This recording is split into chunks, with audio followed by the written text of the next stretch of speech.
अगर आप उत्तराखंड से हैं और शराब के शौकीन हैं तो ये खबर आपके लिए है। दरअसल उत्तराखंड सरकार द्वारा बीते दिनों व्यक्तिगत रूप से बार लाइसेंस दिए जाने का अधिकार सरकार ने वापस ले लिया है। प्रदेश में कोई भी होम बार नहीं लगा सकता है। वहीं विपक्ष अब इस मुद्दे को लेकर सरकार पर हमलावर है। दरअसल बीते कुछ दिनों पहले सरकार ने शराब के शौकीनों के लिए व्यक्तिगत होम बार लाइसेंस का अधिकार दिया था, लेकिन प्रदेश में इस पर ऐसी सियासत छिड़ी कि सरकार को इस फैसले को मजबूरन वापस लेना पड़ा। विपक्ष इस मुद्दे को लेकर सरकार पर लगातार सवाल खड़े कर रहा था। हालांकि आबकारी विभाग की माने तो उन्होंने दूसरे राज्यों की तर्ज पर ही इसे उत्तराखंड में लागू करने का फैसला किया था। साथ ही घर में बार लाइसेंस लेने के लिए कड़े नियमों का प्रावधान भी किया गया था, लेकिन सरकार के निर्णय पर सवाल उठने के बाद अब आबकारी विभाग के द्वारा घर में बार लाइसेंस दिए जाने को स्थगित कर दिया गया है, जिसका आदेश भी जारी हो चुका है।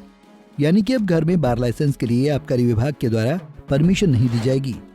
वहीं विपक्ष की माने तो कांग्रेस के द्वारा मुद्दा उठाए जाने के बाद ही सरकार को अपना निर्णय बदलना पड़ा। कांग्रेस प्रदेश अध्यक्ष करण मेहरा ने इसे विपक्ष की जीत बताया। कांग्रेस का प्रबल विरोध था और हरिद्वार के जैसे क्षेत्र जहां इस तरह की एक्टिविटीज नहीं की जा सकती थी, वो भी इसके अंदर आ रही थी। और 50 बोतल अगर आदमी घर में रखेगा तो एक मिनी बार तो मोहल्ले में खुल ही जाएगा। तो निश्चित ही ये अपराधियों को संरक्षण देने वाला एक कानून था। शराब प्रदेश बनाने का एक कानून था। देवभूमि को शराब में डुबाने का एक प्रयास था। जैसे इन्होंने पहले मोबाइल वैन से शराब बेचने की बात की थी। तो बीजेपी की कथने और करने में फर्क है और मुझे खुशी है इस बात की कि कांग्रेस के संगठनों के विरोध के बाद बीजेपी सरकार को अपने पांव पीछे।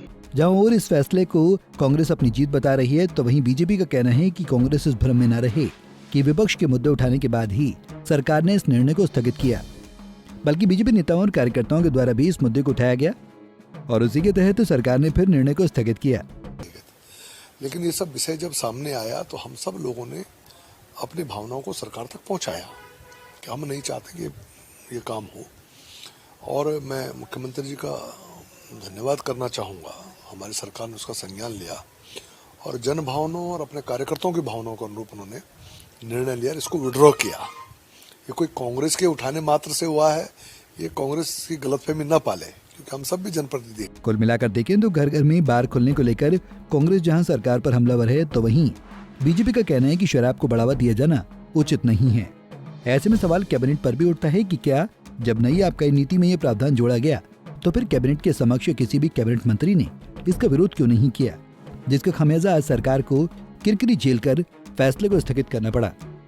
पंजाब केसरी टीवी के लिए देहरादून से आशीष रमोला की रिपोर्ट। हमसे जुड़े रहने के लिए हमारे YouTube चैनल को सब्सक्राइब करें और नई वीडियो की नोटिफिकेशन के लिए बेल आइकॉन को दबाएं। अगर आप ये वीडियो Facebook पर देख रहे हैं तो लाइक जरूर करें और ज्यादा से ज्यादा शेयर करें। धन्यवाद।